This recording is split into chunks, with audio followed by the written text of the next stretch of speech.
जय हिंद। नमस्कार दोस्तों, हमारे ज्ञान गंगा चैनल पर मैं कृष्णा चौधरी आप सभी का स्वागत करती हूँ और भगवान से आशा करती हूँ कि आपकी तैयारी अच्छे से चल रही होगी और आप अपने परिवार में स्वस्थ होंगे और अपने परिवार के साथ में रह रहे होंगे। और मैं आपके सभी परिवार वालों के स्वास्थ्य की मंगल कामना करती हूँ और मैं यही कामना करती हूँ कि आप सभी का मंगल हो, आपके परिवार का मंगल हो और सभी स्वस्थ और मस्त हों।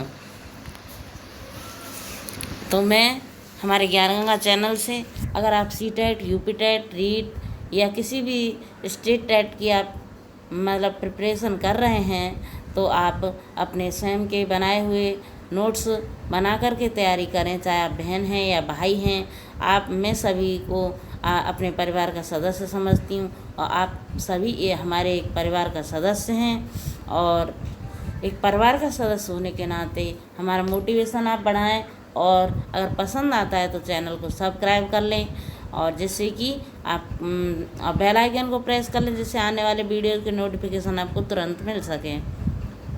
और सभी सब्जेक्टों की तैयारी के लिए आप हमारी प्लेलिस्ट में जा कर के हमारे डिस्क्रिप्शन में प्लेलिस्ट की लिंक दी हुई है और उसमें जा कर के आप सभी वीडियोज़ के सभी सब्जेक्टों के वीडियोज़ को देख सकते हैं और अपनी तैयारी को कर सकते हैं। आप पेन और कॉपी के द्वारा एक एक सब्जेक्ट के वीडियो खोलिए और अपने हाथों से नोट्स बनाइए और तैयारी कीजिए। अगर आपको शिक्षक या शिक्षिका बनना है दोस्तों तो आपको तैयारी करनी पड़ेगी, मन लगा करके करनी पड़ेगी। और इसका एक माध्यम है कि आपका मोटिवेशन बढ़े, हम आपका मोटिवेशन बढ़ाएं और आपको मेहनत करने के लिए और आपको प्रेरित करें। यही हमारा उद्देश्य है, जिससे कि आप जी जान लगा करके मेहनत कर सकें। तो आज हम हिंदी का उद्भव और विकास के कुछ नोट्स लेके आए हैं, जिसमें रचनाकार हैं, इम्पोर्टेंट प्रश्न हैं जो कि परीक्षा की दृष्टि से बेहद ही महत्वपूर्ण है और परीक्षा में आए हुए भी हैं। तो आज शुरू करते हैं हम। घनानंद को किस युग का कवि माना जाता है? घनानंद को किस युग का कवि माना जाता है? तो रीतिकाल का। सच्चिदानंद हीरानंद बादशाहन का उपनाम क्या है? तो सच्चिदानंद हीरानंद बादशाहन का उपनाम है अज्ञेय। क्या नाम है? अज्ञेय। बिहारी के प्रसिद्ध हैं, क्या प्रसिद्ध हैं बिहारी जी के? दोहे। सूरदास ने किस भाषा में सूरसागर की रचना की? तो ब्रज भाषा में। यामा किसकी रचना है? वेरी इंपॉर्टेंट है, महादेवी वर्मा की। किसकी? महादेवी वर्मा की। अगला है रामचरितमानस में कांडों का सही क्रम है। तो जो रामचरितमानस के कांड हैं उनका सही क्रम क्या है? तो वो है कि बालकांड सबसे पहला कौन सा है? बालकांड, अयोध्या कांड, सुंदरकांड और लंका कांड, ये इसका सही क्रम है। अगला है कि पराधीन सपने सुख नाई, किस रचनाकार की पंक्ति हैं ये? तो तुलसीदास जी ने कहा है कि पराधीन सपने सुख नाही। तो ये किसकी पंक्तियाँ हैं? तुलसीदास जी की। अगला है कि अमृत लाल नागर के किस उपन्यास में गोस्वामी तुलसीदास जी की जीवनी को आधार बनाया गया है?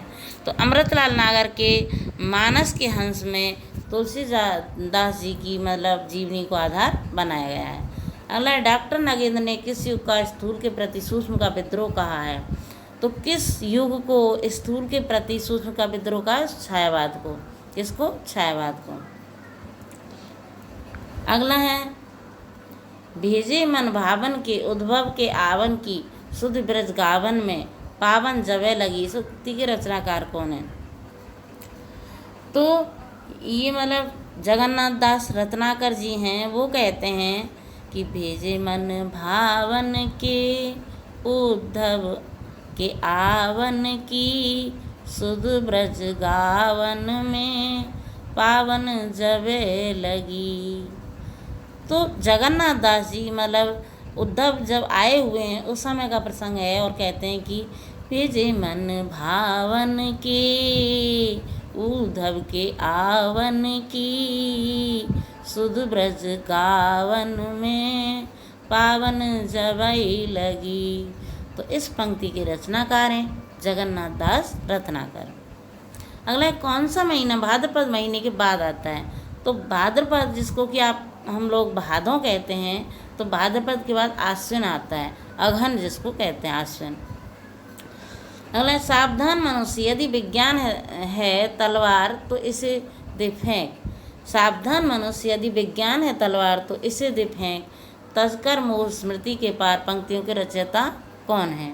तो इन पंक्तियों के रचनाकार हैं दिनकर। कौन है? दिनकर। अगला है, प्रथम तार सप्तक का प्रकाशन वर्ष है। तो प्रथम तार सप्तक का प्रकाशन वर्ष है 1943। अगला है, तोड़ने ही होंगे मठ और गढ़ सब। किसकी पंक्तियाँ हैं? तोड़ने ही होंगे मठ और गढ़ सब, ये पंक्तियाँ मुक्ति बोध की। अगला, हिंदी का कौन सा प्रेमाख्यान कवि एक आँख का काना था? तो जायसी जो थे ये क्या थे कि प्रेमाख्यान, प्रेम प्रसंग का ही वर्णन किया करते थे, ये आँख के काने थे जायसी। अगला है,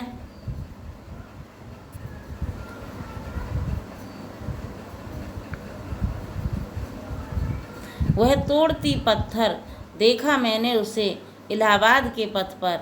उपरोक्त पंक्तियां हैं। तो ये सूर्यकांत त्रिपाठी जी की कविता है। उन्होंने कहा है कि वो तोड़ती पत्थर देखा मैंने उसे इलाहाबाद के पथ पर। तो ये पंक्तियां सूर्यकांत त्रिपाठी निराला साहब की। अगला, ज्ञानपीठ पुरस्कार किस क्षेत्र में श्रेष्ठ कार्य करने पर दिया जाता है? तो साहित्य के क्षेत्र में जो श्रेष्ठ कार्य करते हैं उनके लिए ज्ञानपीठ पुरस्कार दिया जाता है। तो गाइस, एंजॉय कर रहे होंगे आप काफ़ी, और वीडियो आपका अच्छा लग रहा होगा और आपका मतलब लर्न करने में मन भी अच्छा सा लग रहा होगा। तो हिंदी का पहला पत्र क्या है? उद्दंड मार्तंड। कौन सा है? उद्दंड मार्तंड। अगला है, वेरी इंपॉर्टेंट प्रश्न है गाइस, जरा भी इनको हल्के में नहीं लेना है आपको। प्रेम सागर किसकी रचना है? तो लल्लू लाल जी की रचना है। किसकी? लल्लू लाल जी की। अगला, चिंतामणि किसका निबंध संग्रह है? तो रामचंद्र शुक्ल का निबंध संग्रह चिंतामणि। आवारा मसीहा जीवनी में किसका जीवन चरित्र है? तो शरत चंद्र चट्टोपाध्याय जी का जीवन चरित्र है आवारा मसीहा। पिता कहानी के लेखक कौन है? तो ज्ञान रंजन। कौन है? ज्ञान रंजन। पिता कहानी के लेखक ज्ञान रंजन। अन्या से अनन्या किसकी रचना है? प्रभा खेतान की। प्रभा खेतान की। अपने अपने पिंजरे आत्मकथा है। तो अपने अपने पिंजरे किसकी आत्मकथा है? मोहनदास नैमिषारण्य की। इदन्नम रचना किसकी है? मैत्रेयी पुष्पा की। इदन्नम मैत्रेयी पुष्पा।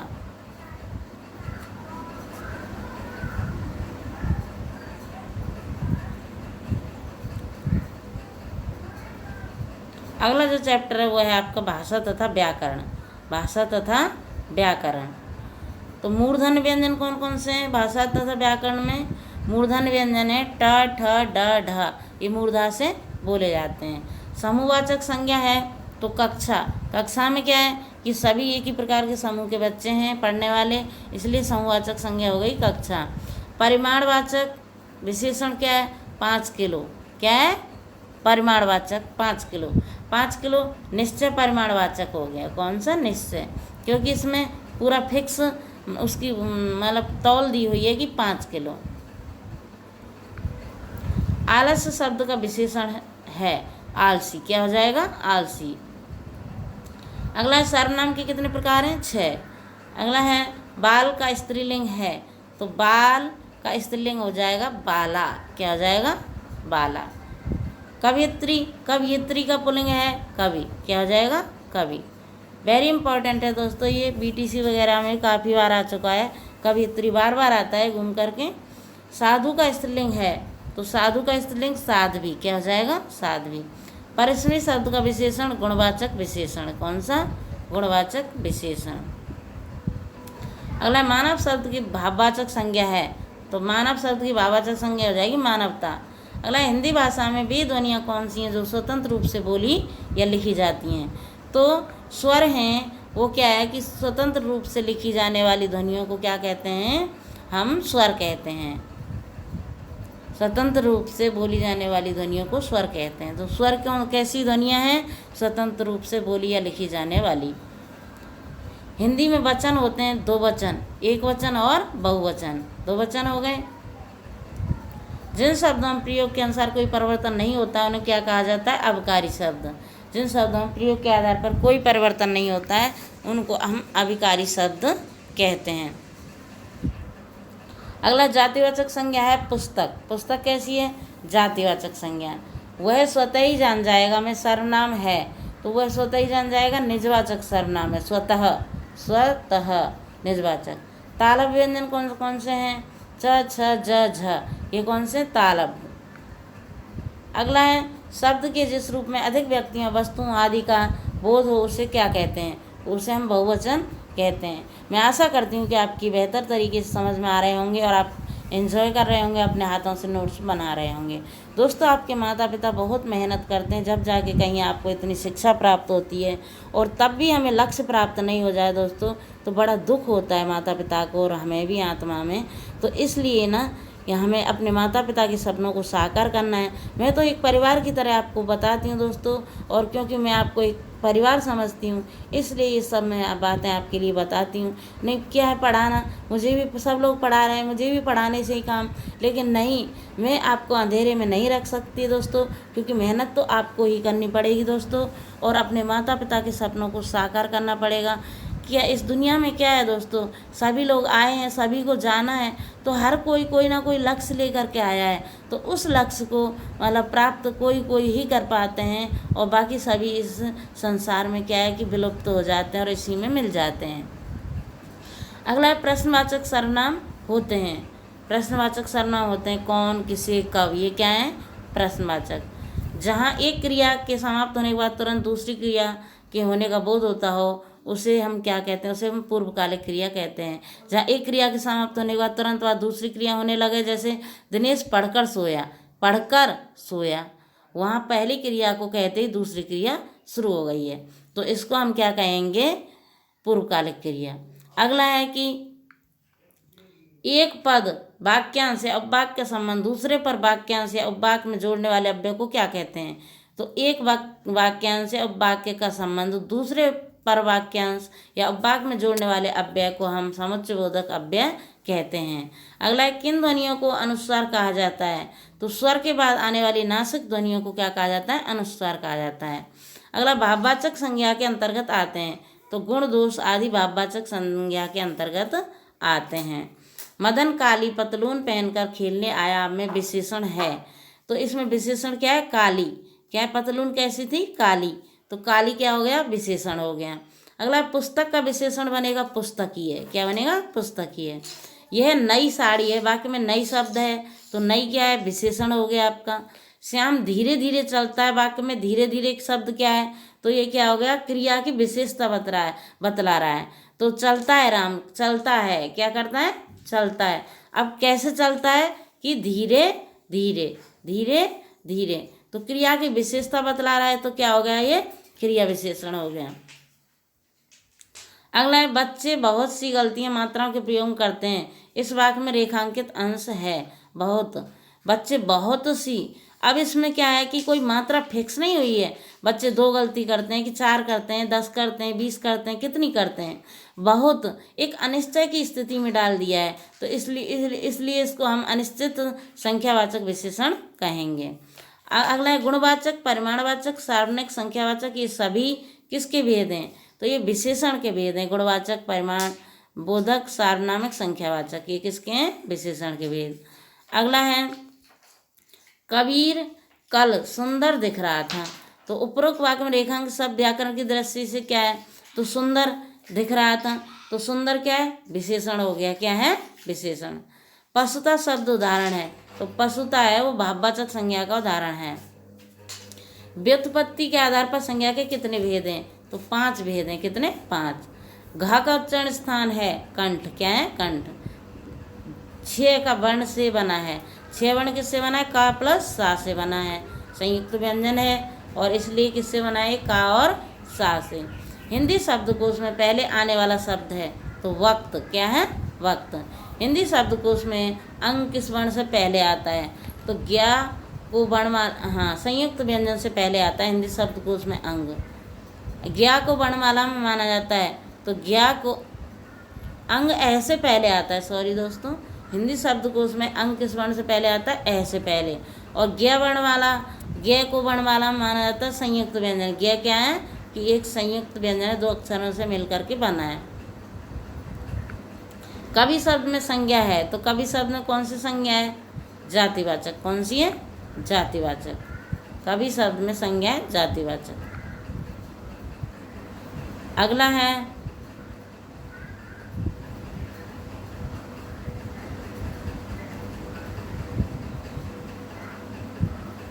पीना क्रिया है।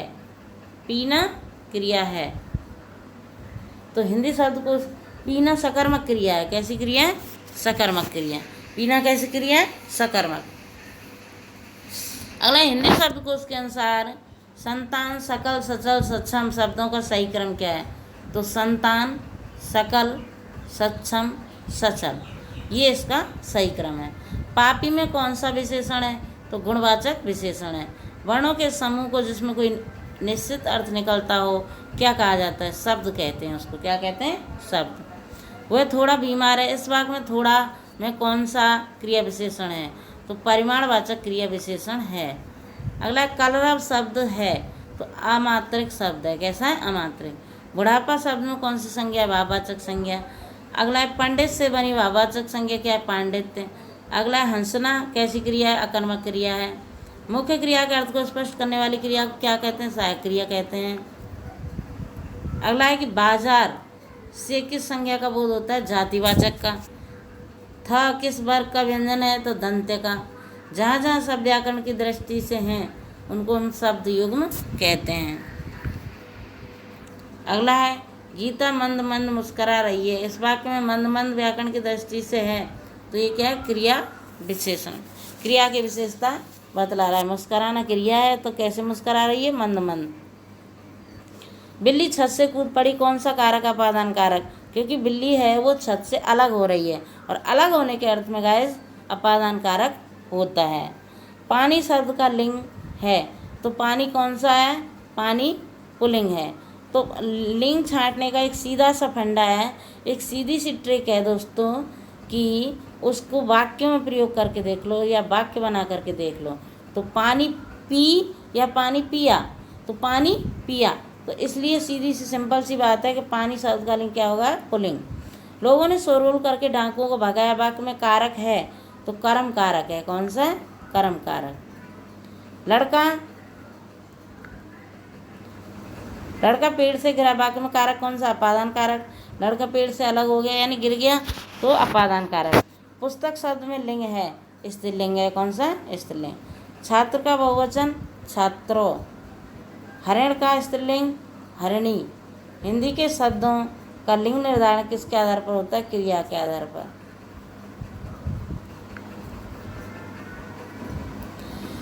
अगला है कारक के भेद होते हैं तो कारक के 8 भेद होते हैं। पंडित दूध पीता है, कारक कौन सा है? कर्ता और कर्म दोनों। और पेड़ से बंदर कूदा, वाक्य में कौन सा कारक है? अपादान कारक। अलग हो रहा है। वीर का स्त्रीलिंग क्या होगा? वीरांगना। को से किस कारक चिन्ह का बोध होता है? तो कर्म कारक का। कर्ता ने कर्म को। अगला हे राम तुम कहाँ हो, वाक्य में कौन सा कारक है? संबोधन। तो आज की क्लास कैसी लगी दोस्तों? अच्छी लगी हो तो सब्सक्राइब अवश्य कर लेना। आप हमारे परिवार के सदस्य हो दोस्तों। आप लोग भी मोटिवेशन बढ़ाएंगे तभी हम ग्रो कर पाएंगे, वरना हम कैसे ग्रो कर पाएंगे आपके बिना। तो आज के लिए जय हिंद, नमस्कार, वंदे मातरम।